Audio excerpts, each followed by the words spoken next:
Last క్లాస్లో మీకు ఈ ప్రాబ్లమ్ని సాల్వ్ చేయమని చెప్పాను కదా, one of the most important problem అని చెప్పి. నా దీనికి హింట్ కూడా ఇచ్చాను మీకు, సబ్స్టిట్యూషన్ మెథడ్ని యూస్ చేసి సాల్వ్ చేయొచ్చు అని చెప్పి.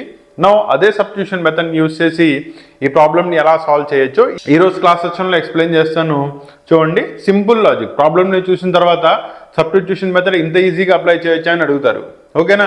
నా ప్రాబ్లం చూడండి, ఇచ్చిన ప్రాబ్లంలో మీరు కనుక అబ్జర్వ్ చేసుకున్నట్టయితే డినామినేటర్లో 2 x టర్మ్స్ ఉన్నాయి. ఒకదానికి ఏమో x raise to the power of 4 ఉంది, రెండోది x టర్మ్ ఉంది. నేను దీనిలో సింపుల్గా ఏం చేస్తున్నానంటే డినామినేటర్లో x పవర్ 4ని కామన్ తీస్తున్నా. ఓకేనా? సో ఫస్ట్ దానిలో ఉంది కాబట్టి వెళ్ళిపోతుంది, నెక్స్ట్ దానిలో ఓన్లీ x ఉంది కాబట్టి డివైడెడ్ బై x పవర్ 4 అంటే మీకు x పవర్ 3 dx మిగులుతుంది. ప్రాబ్లం ఇక్కడ దాకా క్లియరా? ఓకేనా?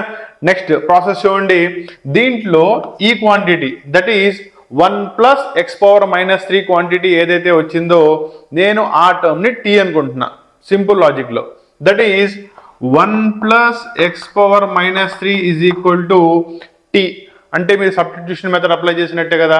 నో ఆ సబ్స్టిట్యూషన్ మెథడ్ ఇక్కడ ఎలా యూజ్ అవుతుందో చూడండి. దీన్ని డిఫరెన్షియేట్ చేసుకుంటే power -4 dx is equal to దీని పంపించేస్తే -1/3 dt అని రాసుకోవచ్చుగా. నో ఈ క్వాంటిటీ జాగ్రత్తగా చూసుకోండి, ఇక్కడ ఆల్రెడీ ఉందా 1/x పవర్ -4 దట్ ఈస్ డినామినేటర్లో x పవర్ 4 ఉందంటే x పవర్ -4 కదా ఇంటూ dx. ఈ మొత్తం ఎలా రిమూవ్ అయిపోయింది, మీకు dt ఫామ్లో రిమూవ్ అయిపోయింది. ఓకేనా? ఇక్కడ అబ్జర్వ్ చేయండి. నో ఈ క్వాంటిటీని మీరు ఇప్పుడు ఎలా మార్చుకోవచ్చు, ఇంటిగ్రల్ ఆఫ్ 1 ఈ క్వాంటిటీ మొత్తం మీకు dt కిందకి వెళ్ళిపోతుంది. రిమైనింగ్ ఈ క్వాంటిటీ కనుక తీసుకున్నట్టయితే 1/t -1/3 dt అయిపోయింది సబ్స్టిట్యూషన్. ఓకేనా? నా ఇక్కడ ప్రాపర్లీ కనుక t value that is standard integration కనుక మీకు తెలుసున్నట్టయితే దాన్ని సబ్స్టిట్యూట్ చేస్తే మీకు సొల్యూషన్ వచ్చేస్తుంది. ఇంటిగ్రల్ ఆఫ్ 1/t అంటే ఏమవుతుంది, log mod t కాబట్టి అప్లై చేయండి. It is nothing but log mod t. ఎదర కోఎఫిషియంట్ మీకు -1/3 ఉంది, plus c is the constant of integration. Problem is over. Clear?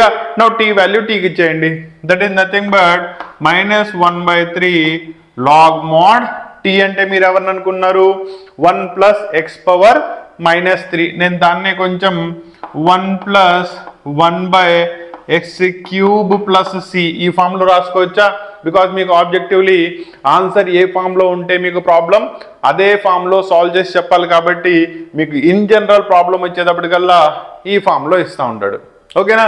Substitution method అర్థమైనట్టేనా? సో ఇందులో IIT mains that is last year and before last year same మోడల్లో క్వశ్చన్ని మీకు 2 times అడిగాడు. ఓకేనా? సో ప్రాబ్లమ్ని మోడల్ని జాగ్రత్తగా గుర్తుపెట్టుకోండి. అండ్ ఈ మోడల్లో మీరు ఏ ప్రాబ్లం ఇచ్చినా కూడా జస్ట్ స్టాండర్డ్ ఫార్మ్ ఆఫ్ సబ్స్టిట్యూషన్లో కనుక మార్చుకున్నట్టయితే ఈజీలీ సాల్వ్ చేసేవచ్చు. ఓకేనా? ఇంకో ప్రాబ్లంతో నెక్స్ట్ క్లాస్లో మళ్ళీ కలుద్దాం.